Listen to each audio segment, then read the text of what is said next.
আমি তোমার আল্লাহ বলছি বান্দা, 11 মাস তোমারে ডাকছিলাম গুনাহ ছেড়ে দিতে, নেকি অর্জন করতে, আদেশ পালন করতে, চেয়েছিলাম তোমার জন্য তাকওয়া।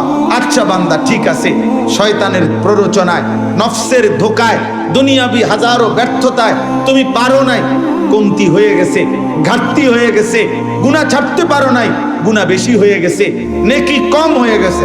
যাও বান্দা, সব বাদ দাও, আমি আল্লাহ তাআলা সব ভুলে গেলাম। এবার আমি আবার নতুন করে আমি আল্লাহ তোমাকে সুযোগ দিতে চাই।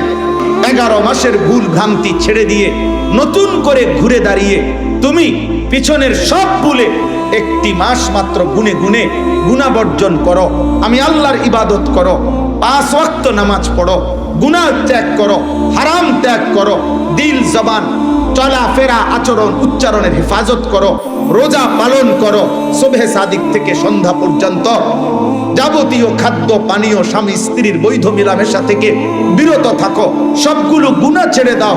আমার জিকির, আমার তেলাওয়াত, ইফতার, সাহারি, তাহাজ্জুদ, তারাবি, ইতিকাফ, এই আমলের মধ্যে লেগে থাকো।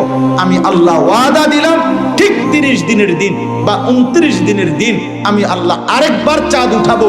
ওই নতুন চাঁদ উঠলে, ঈদের চাঁদ উঠলে তোমারে 30 দিনেই আমি মুত্তাকি বানায়া, গুনাহ থেকে মুক্ত করাইয়া 30 দিনের মাথায় জান্নাতের ফ্লাইট ধরায় দেব।